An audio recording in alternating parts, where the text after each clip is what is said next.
You're listening to the Lanterns Radio Network.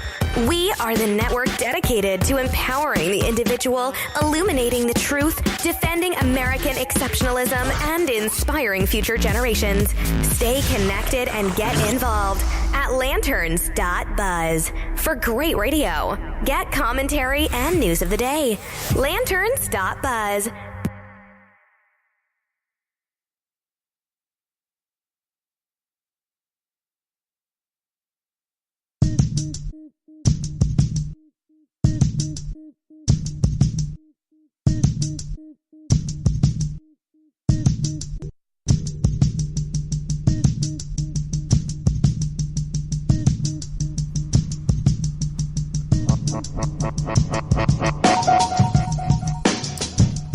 Good afternoon. You're listening to the Holonet Podcast here on the Lanterns Media Network. From beautiful Phoenix, Arizona, I'm your host, Matt Holloway. Today is Sunday, February the 18th in the year of our Lord 2018. And we have some heavy things to cover today. We're going to try to lighten it up a bit. But with the recent shooting in Florida and other events plaguing our country, politically and culturally, we have to grip the mirror hard and address that it appears our American culture, at least as we understand it, is dying. The question is, what are we going to do today in our lives to save it? All that and more here on the Holonet Podcast on the Lanterns Media Network. Stick around.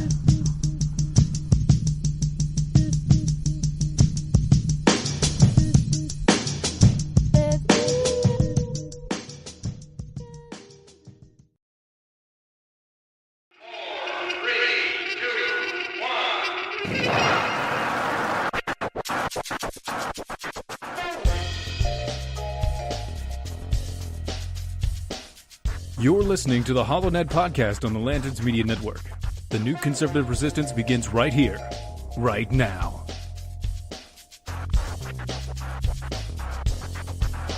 I will build a great wall on our southern border, and I will have Mexico pay for that wall. Mark my words.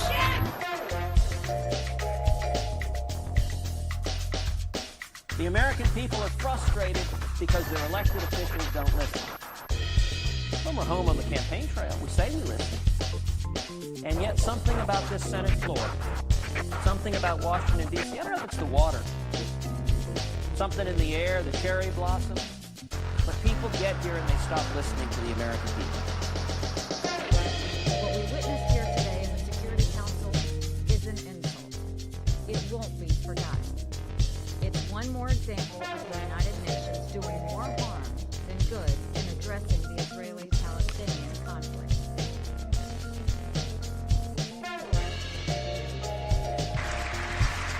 My duty, and the sacred duty of every elected official in this chamber, is to defend Americans, to protect their safety, their families, their communities, and their right to the American dream. Because Americans are dreamers too.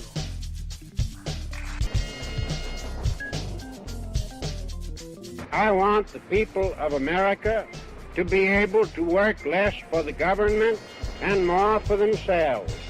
I want them to have the rewards of their own industry. This is the chief meaning of freedom. Until we can reestablish a condition under which the earnings of the people can be kept by the people, we are bound to suffer a very severe and distinct curtailment of our liberty. The chair recognizes the gentleman from Arizona.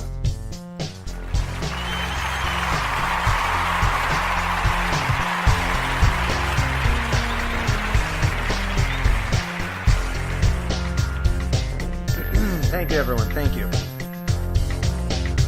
Senators, members of Congress, Mr. Speaker, and Mr. President. You had one damn job. Seriously. Allied reinforcements have arrived from the west.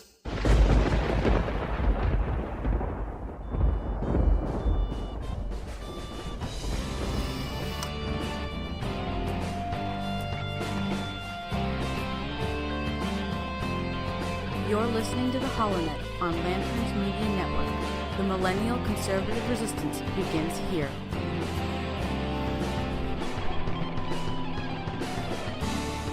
That's right, ladies and gentlemen, boys and girls, children of all ages, the new Millennial Conservative Resistance does indeed begin right here, right now, with you. You are listening to the HoloNet Podcast on the Lanterns Media Network. We are streaming right now on Facebook Live. You'll see us on YouTube and Speak Out later on today. If you want to tweet us, you can jump onto Twitter. We are at the HoloNet. And again, Facebook.com/HoloNet. As always, you can find us on lanterns.buzz, home of our network and our other media affiliates. And also, theholonet.com. Now, I come to you today under unusual circumstances indeed. Normally, this live stream would find you via some of the groups that you inhabit in Facebook. Not today, though. Not today. Earlier this week, when I made a post pertaining to the Florida shooting, I was placed on a 92-hour group ban, which prevented me from utilizing group functions and sharing posts on Facebook into groups that I do not myself manage. Exactly at 4:02, that ban was lifted this morning at 8:30. Exactly at 4:02, 2 minutes after I initiated my Facebook Live transmission, I was placed under another subsequent ban for an additional 92 hours. It's longer now, out to the 25th. So I am under a 1-week ban now from accessing groups that I did not myself create on Facebook. So, as always, you'll be able to find these posted on the HoloNet group and also on the HoloNet Premiere. However, you will not be able to find these in any of the 50 or so normal groups that I share the HoloNet podcast with, and that's unfortunate. And it has come to prove that Facebook censorship is indeed alive and well. In fact, it's kicking. It's kicking. Dylan Lyles of the Defenders of American Exceptionalism, a good colleague of mine and a friend, experienced this earlier in the week when we saw the mystery of the disappearing posts on Facebook, where posts pertaining to the violent shooting and tragedy that occurred in Parkland, Florida, would suddenly disappear inexplicably from social media feeds. I myself experienced this. Not only was I placed on a ban, but the HoloNet page was temporarily unpublished. I'm checking now to confirm if we are still online, in fact, on the HoloNet Facebook page. If we are unpublished, I will republish that again as quickly as I possibly can, as quickly as the system allows me to. But we have, right now, prima facie proof that any political view pertaining to this issue, any philosophical view that does not cry out immediately for gun control legislation, is in fact being censored. Is in fact being censored. It happened in real time before my very eyes as I was coming online for today's podcast. The cat is out of the bag, folks. This is a discussion that the powers who run Facebook do not want their users to have on that platform. The mask is off. Now, to give you a little bit of context, the story of the tragedy that occurred in Florida has been told over and over again. 17 confirmed dead at my last count, unless there have been additional fatalities that I have not been made aware of. Dozens wounded. One teacher was heroically defending his students. He was an assistant coach, and he was gunned down defending his students. And you're not going to hear me mention the name of the dirtbag on my show. That's something that a lot of hosts have done, and I agree with completely. Let's not make this guy famous. But the conversation that has erupted surrounding and following this tragedy is something that we need to address. And there have been many different strains of thought here. One that is driving most conservatives insane is this headlong drive to quote-unquote common sense gun control that immediately follows, sometimes during now, because the news cycle is so fast, every single shooting.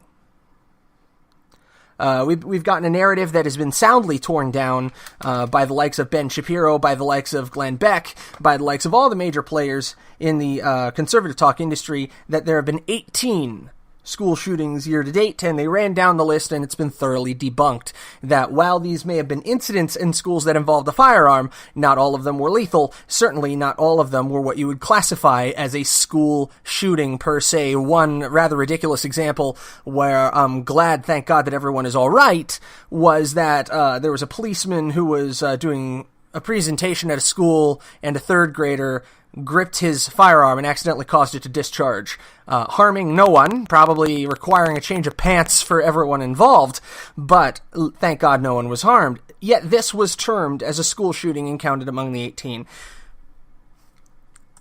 What I alluded to in my title, that our American culture is dying, is everyone is trying to point to a flaw in the United States to ascribe this and other tragedies to. Many people are saying that gun control is necessary, that we need an assault weapons ban on anything that can be termed as an assault rifle, that there should be no way that anybody can purchase an AR-15 assault rifle in particular, and this has seemed to become the weapon of choice, if you were to believe the leftist media, for absolutely every single school shooting in Christendom. It's not the guns, folks. It's the soul of the people who own them. The individual souls behind the triggers that fired them. That is where our problem lies. And if we are to grip the mirror sincerely and with truth and question with boldness, again, the very existence of God, if we are to question this with boldness, we have to ask ourselves, are we the problem?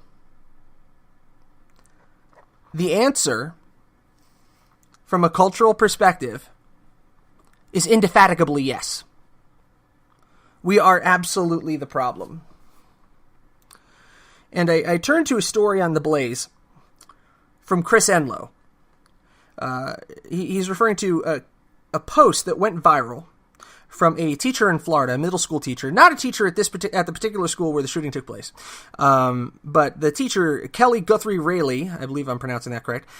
She was named Teacher of the Year at her Florida school, which is Eustis Middle School.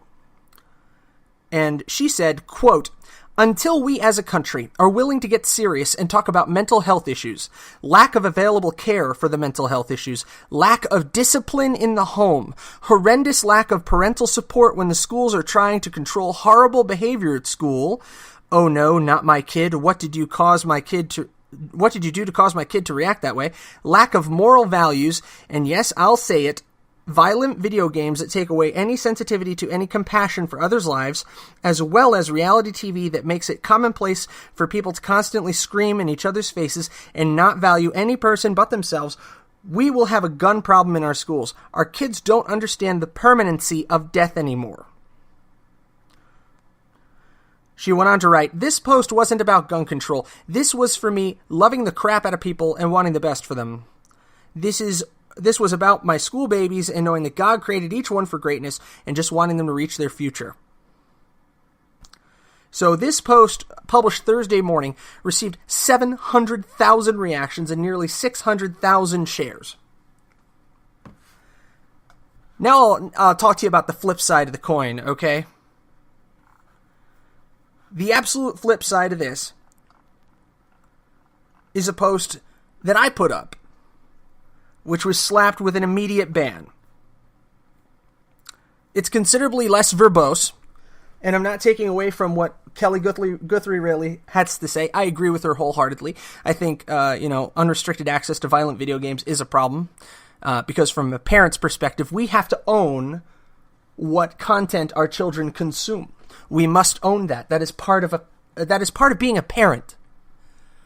But I'll dig more into that later. The post that I put up was, "God be with the families and community of Parkland, Florida. We have almost 40,000 homeless vets. Many of them would gladly don a uniform once again to provide armed and well-trained protection for our children. They've already sworn an oath to protect us. We have the manpower and resources to protect our schools. Gun control is not the answer we must address. is not the answer. We must address our nationwide problem with mental illness and the moral decay of our culture. We need God, and we need our veterans. That is the post that I put up that is considerably shorter, but I think follows in a similar spirit. Okay? That one got torn down off of Facebook like that. Interesting, isn't it? So no more pissing, moaning, and complaining about how Facebook doesn't like me. What we're going to get to today, and we're going to be a little bit light on the brakes, I'm going to warn you in advance, so buckle in, folks. We're going for the long haul. What we're going to get into is a bit of an analysis on why we are where we are. And I did some research on this. A little bit of background on me. I come from a single-parent household. My mom worked 3 jobs at a time at one point in order to put food on the table, roof over our heads. And I'm grateful every day for how much wholesale arse she kicked in order to supply food and a roof over our head and keep us alive. I mean, it's a hard world for a single parent out there, for a single mother or for a single father. And she did it with a plum. All right? But economic news release from the United States Department of Labor, Bureau of Labor Statistics, states, under families and employment. Here we are.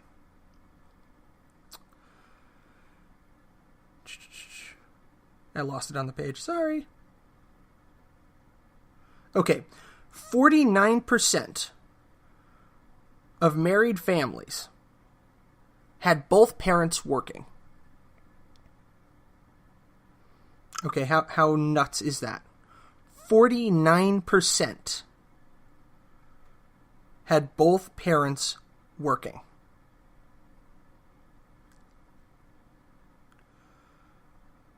This compares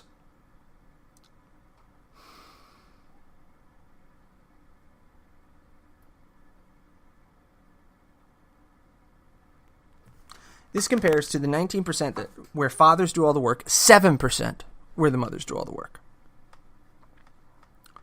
So work that through. 51% of the time, at least one parent is home on a consistent basis in order to nurture our children, care for them, and teach them in the way that they should go, if you want to go biblical.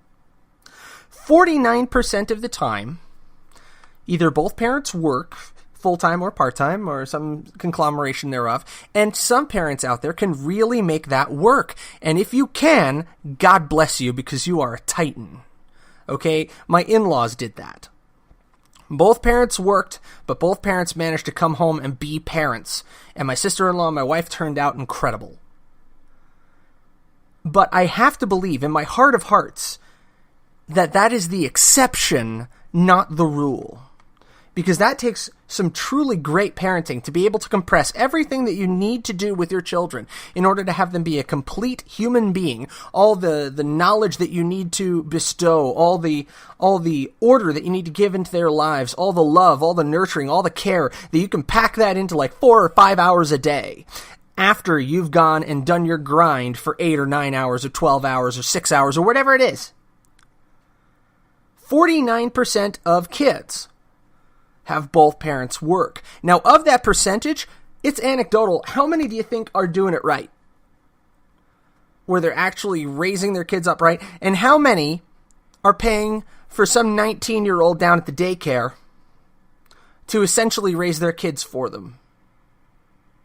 Or even if, never minding daycare, are just going from babysitter to babysitter to babysitter just to get by. Think of the single parents out there who have to rely on professional childcare and have to rely on babysitters. Sometimes not the best babysitters humanly possible, because you got to put food on the table and they're the only one you can afford, or they're the only one that lives near you. So we're entrusting the formative years of our children's lives to people that we might not know as well as we think. You hear every day about horror stories coming out of daycare centers and things like that, and I'm not coming online here to sit here and bash daycare. What I'm pointing out is that we are not the ones raising our damn kids. And we're surprised when crap like this happens. I mean, every single day, it seems, I turn on the news, and the only thing I can say to myself is, holy shit, dude. Every single day. You scroll down your social media feed, and how often do you see just some snot-nosed, 8-year-old kid beating the ever-loving snot out of his mother while everybody else in the McDonald's looks on? Aghast, not sure what to do. Holy crap, man. If I even thought hard about doing that as a kid, my jaw would be relocated from the rest of my body, okay? And my mother was not a violent woman by any stretch of the imagination, nor my grandparents, who raised me a good portion of my childhood. I was very blessed. But who the heck beats down their own parent? This teacher has it completely on the nose.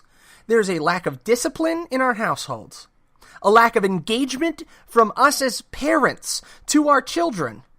We have now, since I would say this collapse probably started around the 60s and 70s. So we have 2-3 generations now where the family, the household in the United States is broken for all intensive purposes. And I'm not hearkening back to Leave It to Beaver here, where every woman has to be June Cleaver, and the father has to come home from work at 5 o'clock and have his slippers ready, his cocktail in hand, and a cigar lit. This isn't some joke about how, women used to be culturally assigned to just be the homemaker. No, this is saying that a parent, in an ideal situation, should be raising the children. A parent. Typically, the recipe is one parent, usually the father works. The mother usually stays home and runs the household. That's like the 1950s classic Americana version of this crap. Now, this is the 21st freaking century. If dad wants to stay home because mom's out getting her thing going, and she's slaying and bringing home bacon, whole sides of it, in fact, God bless you, girl. Go do your thing. And stay-at-home dad, you do it, man. You go to those soccer games. Head held high, because that's a hard job. I tell my wife on a daily basis, my wife's a stay-at-home mother. We're very lucky that I'm able to provide that, and we can do that with the help of her family and the help of my family. We've been very blessed. But that's a hard gig, man. We've got 3 little rambunctious boys. One day of her tagging out and me tagging in, and I'm like dead. I'm exhausted. So that is hard work for the parent who chooses to do that. But if we're farming that out, what choice are we making for our culture? What choice are we making for our families? And what are the consequences of those choices? When the heavy lifting of our parenting is being done by the internet and by services that we pay to raise our families for us. Now, this can happen for a multitude of reasons, and it all boils down to individual choice. Okay? And I mean that, and I hope this doesn't sound cold or cruel, but it all boils down to individual choice, and I want you to remember that. And I want you to remember that's not an admonishment of the single parents that are out there where circumstances got out of control, but at the end of the day, everything leads back to an individual choice. You choose your standard of living that you are willing to accept. Okay? Some people want a higher standard of living, so they choose to have both people in the marriage work. And that's great. If you can pull it off, that's fantastic. But at the end of the day, if you're making a choice between consigning your kids to what is essentially the 21st century middle class equivalent to boarding school,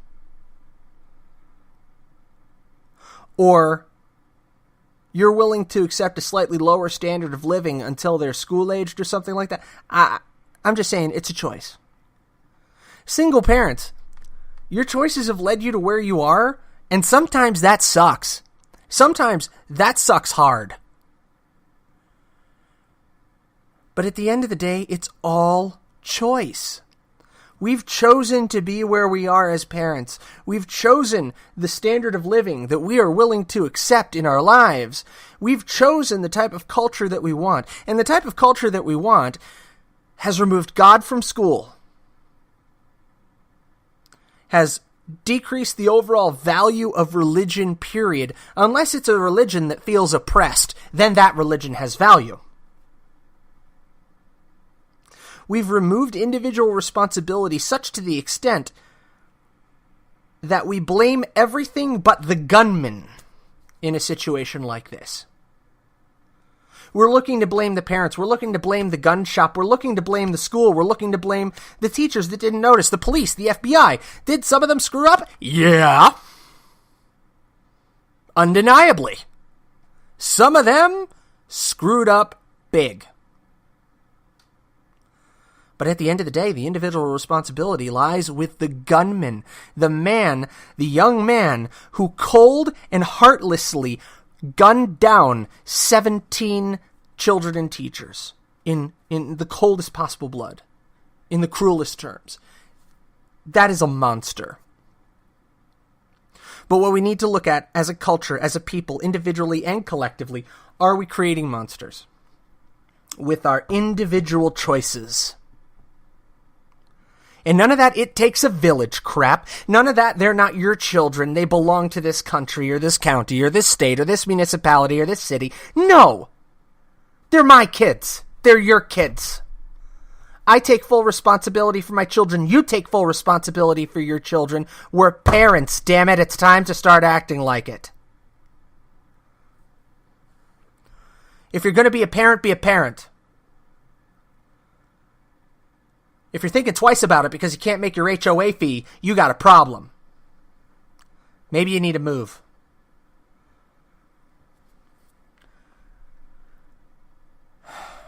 I know there are some people out there who are parents that probably never should have become parents. Real talk. I'm going to get very, very real with you guys on this episode. Not that I don't normally, but this is starting to piss me off. There are a lot of people out there that have absolutely no business ever having children, and they do anyway. We see it on the news every day. But we have become a culture where it's not right to say that, where we can't criticize each other. Otherwise, it's hate. We can't express a different opinion on the news of the day, or we get struck down by the social media gods. Well, those aren't the gods that I ascribe to. I worship only one God. But I do remember one reference to gods in a plural that I feel is apt. That as long as water will wet us, and as long as fire will burn, the gods of the copybook headings.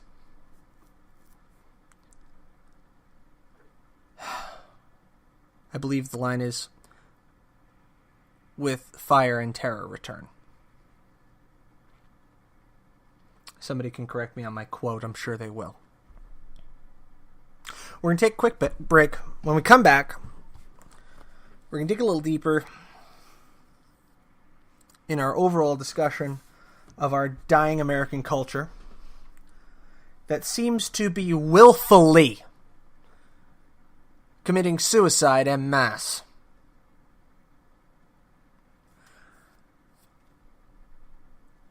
We are willfully destroying our own nation. One like, one share, one post and tweet at a time. You're listening to the HowNet Podcast on the Lanterns Media Network. From Phoenix, Arizona, where I hope we will rise like the mythological bird we're named for. I'm Matt Holloway. Stick around.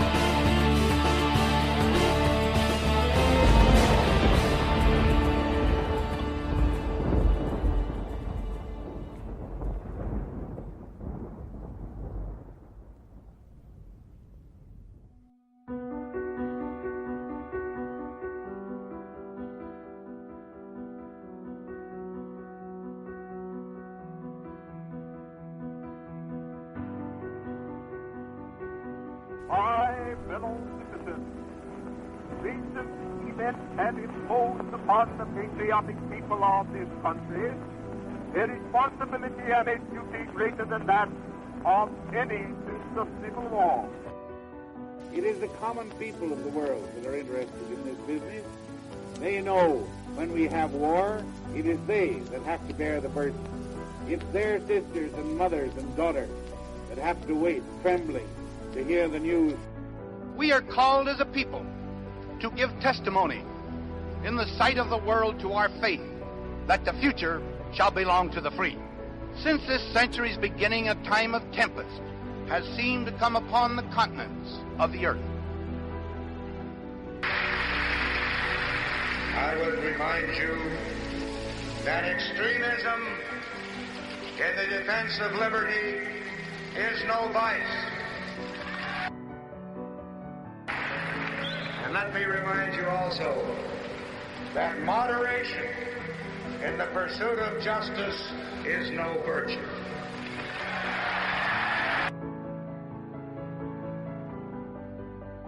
I want the people of America to be able to work less for the government and more for themselves. I want them to have the rewards of their own industry. This is the chief meaning of freedom. Until we can reestablish a condition under which the earnings of the people can be kept by the people, we are bound to suffer a very severe and distinct curtailment of our liberty. You're listening to the HoloNet podcast on the Lanterns Media Network. The new conservative resistance begins right here, right now.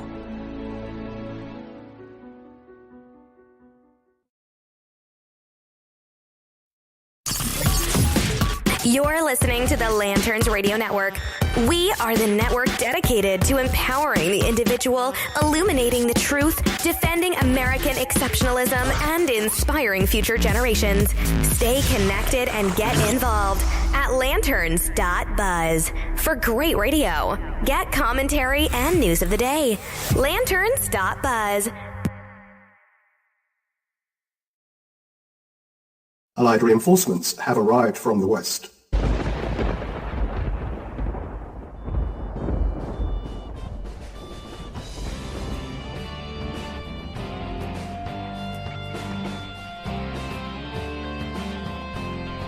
You're listening to the HoloNet on Lanterns Media Network. The Millennial Conservative Resistance begins here.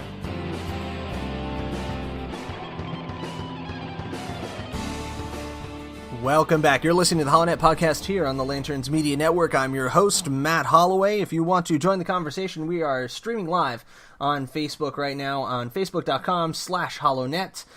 You can, again, check that out, facebook.com/HoloNet. Tweet at the HoloNet.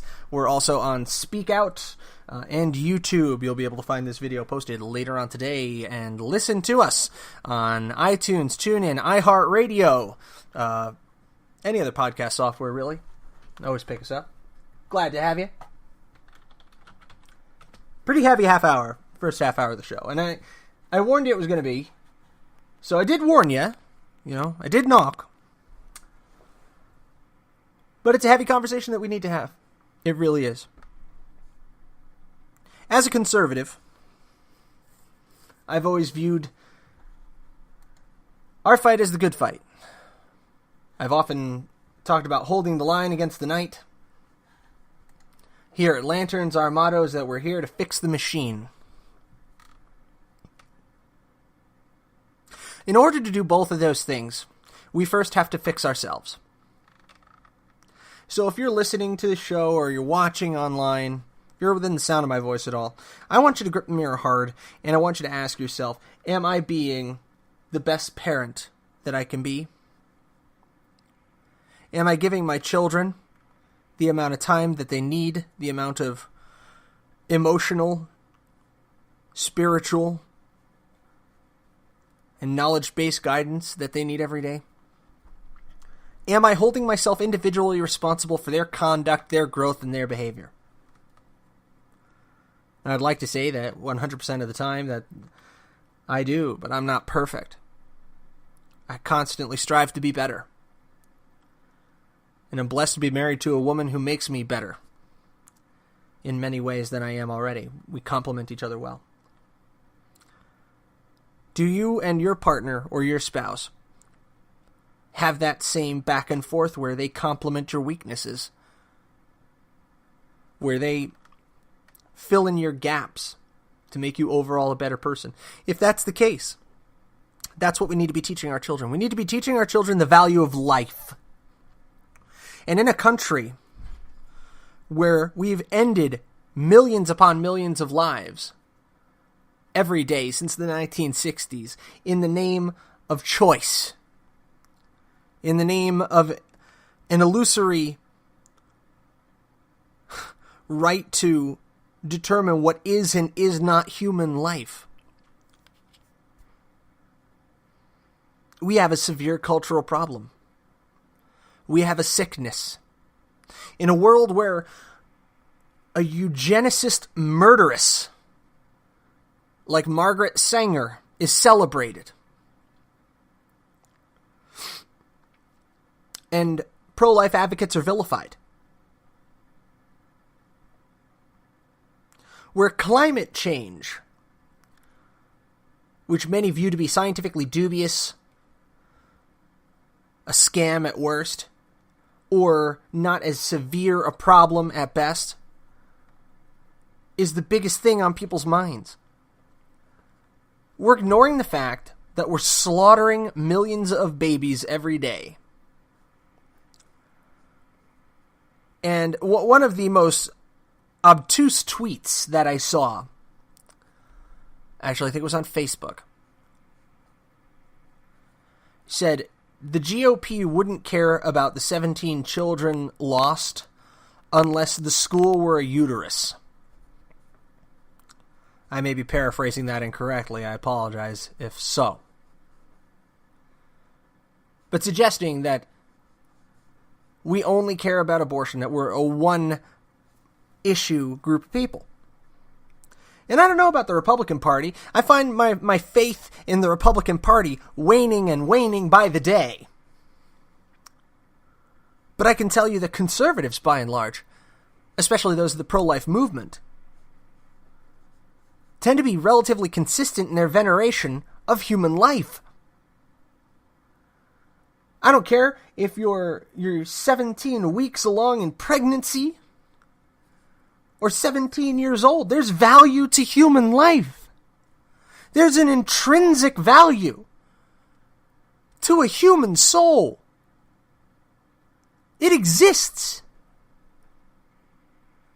in every form that matters. Oh, then how can you possibly believe in the death penalty?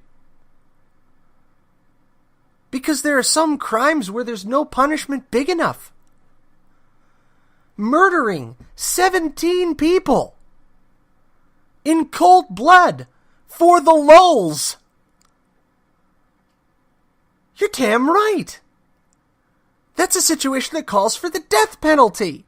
Because there is no punishment big enough for that.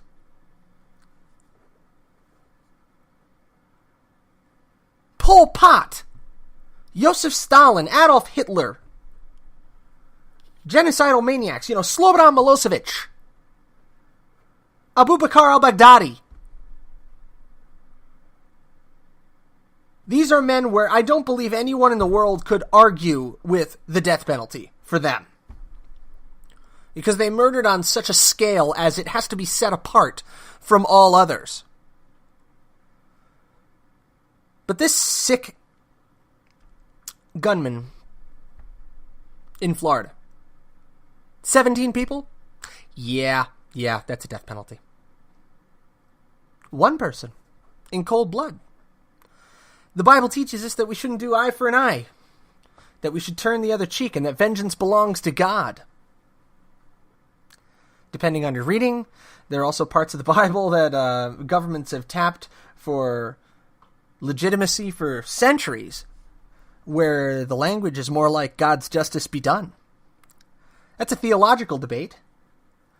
But I have to say, from the seat of this constitutional conservative, yes, there are crimes for which death is the only price. And this was one of them. But our culture is damaged. Our culture is dying.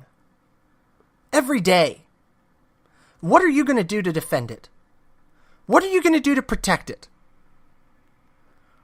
Are you going to support your Second Amendment by walking around the state capitol strapped with 2 on each hip, 1 down here by the knee? You got your underslung in your armpit. You got your AR-15 on your back. So you get your picture in the paper and you blast it all over social media and you get 16 straight accounts banned and you have to re-sign up in order to get any kind of viewership. Are you going to do that? Is that you defending our American culture? Are you going to get out in front of a Planned Parenthood clinic and march with a sign that actually has the macabre images of a dead fetus on it, and you're going to shove that in the face of everybody who tries to pull in the driveway to make a K-turn? Yeah, that happened to me once, by the way. We were actually going for an ultrasound at the building next door to the Planned Parenthood clinic, and that happened. My wife and I are both pro-life. We were expecting at the time. That was freaking horrifying. We didn't even know it was a Planned Parenthood clinic. I was just popping a K-turn in the driveway. Weird. Anyway, I digress. I'm getting very fired up today. If that's the way you think you fix our culture, I got a bridge in northern Arizona. I'd love to sell you 1 brick at a frickin' time. Okay? The way we need to fix our culture is through our children. Teach them in the way that they should go.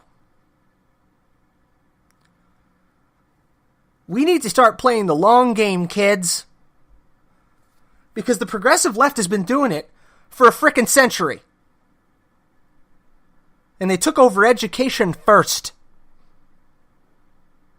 Hearts and minds, man. The victor gets to write the history books.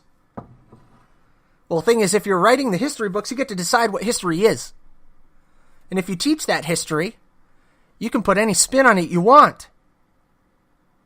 And we yielded the floor on education, and we yielded the floor on social media, on YouTube, on all these emerging media formats without contestation. We have lost the battle for 3 generations at least of children, my own included.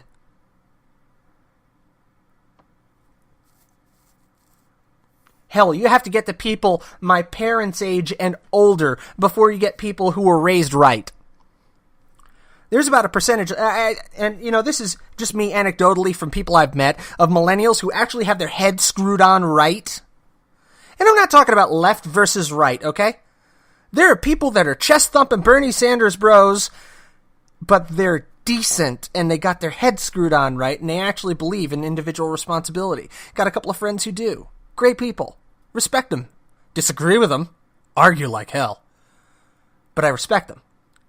But like 1 in 10 millennial actually has their head screwed on right. Without a truly skewed worldview where they're entitled to absolutely everything. And there's like 3 generations of this.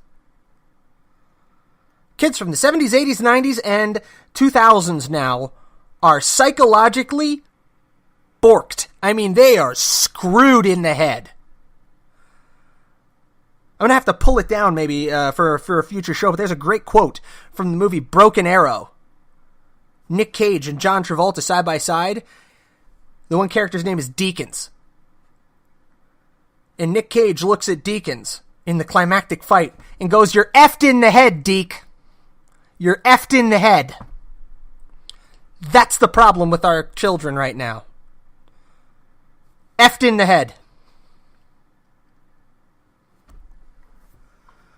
Through Prague liberal education, a complete and total lack of any individual responsibility on the part of the parents, on the part of the teachers, infused in them as a child. No concept of real-world consequences. No idea of the value of a human life.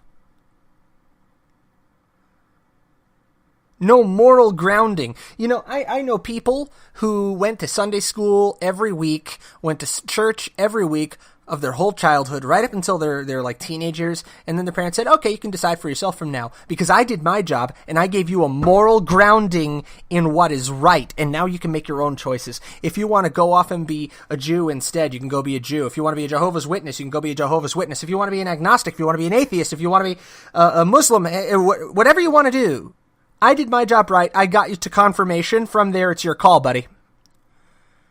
And you know, you provided a moral stone to stand on, something that's a base of which you can compare everything else. And if you don't do that, and I don't care if it's church, I don't care if it's just you providing that infusion of moral guidance, building that base, that strong foundation upon which they can build a skyscraper that reaches out and touches the face of God. If you don't provide that foundation, that's when you wind up with 17 bodies on a schoolyard in Florida.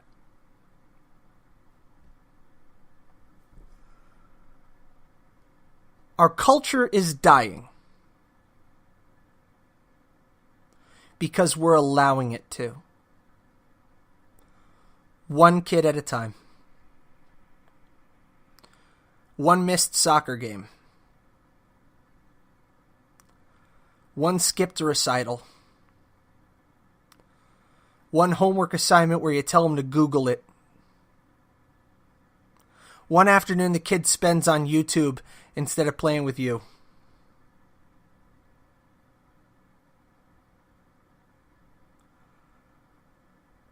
We're missing our kids' childhoods so that we can continue our own, selfishly.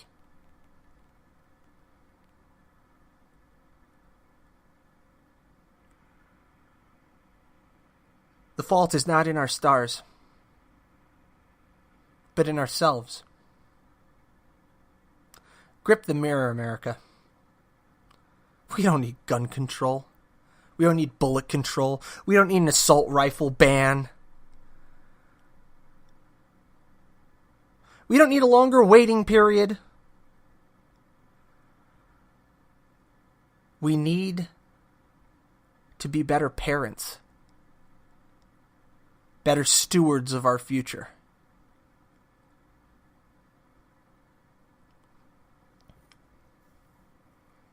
We need to be better people. I was going to say better Christians. So if you're a Christian, you need to be a better Christian. If you're a Jew, be a better Jew. If you're a Muslim, be a better Muslim. Be better. Teach your children the way they should go. Teach them to value life. Value their culture. If you value the American culture, fantastic. I want you to teach them to value the American culture. If you value your heritage because you have a proud lineage and you're proud that your children are Mexican American or African American or Irish American, if you value your heritage, teach them to value that. Teach them that they're part of a chain that leads all the way back to Adam and Eve. Teach them that every link in that chain, every life that was lived mattered. And that their life matters. And the lives of everyone around them matter. That all lives matter. That race is meaningless.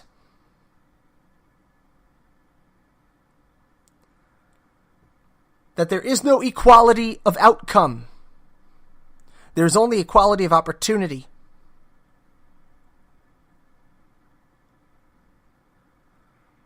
And that America is great because Americans are good. Teach them these things. And maybe, we can start to turn things around. But we are 3 generations behind the 8 ball.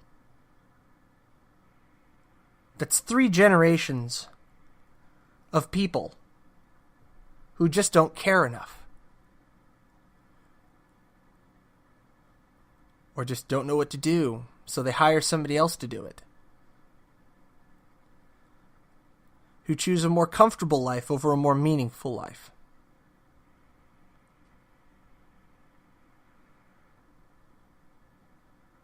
Man, this is a really heavy episode. I don't know if I'm going to keep it. I might pull this whole thing down. I got to think on it and I got to pray on it. I think you should too.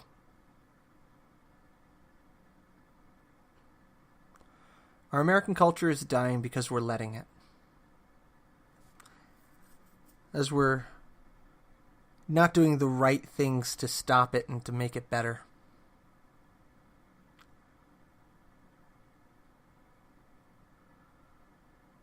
So you know what I'm going to do?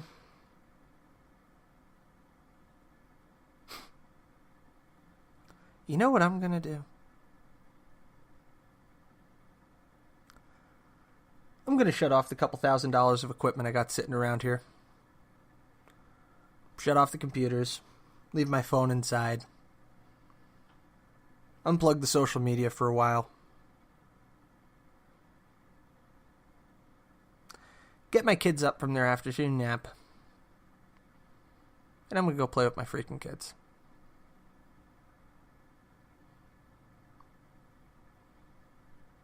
Go forth and do likewise. Good night. God bless you. And God bless the United States of America. For the Lanterns Media Network, I'm your host, Matt Holloway.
You're listening to the Lanterns Radio Network. We are the network dedicated to empowering the individual, illuminating the truth, defending American exceptionalism, and inspiring future generations. Stay connected and get involved at lanterns.buzz. For great radio, get commentary and news of the day. Lanterns.buzz.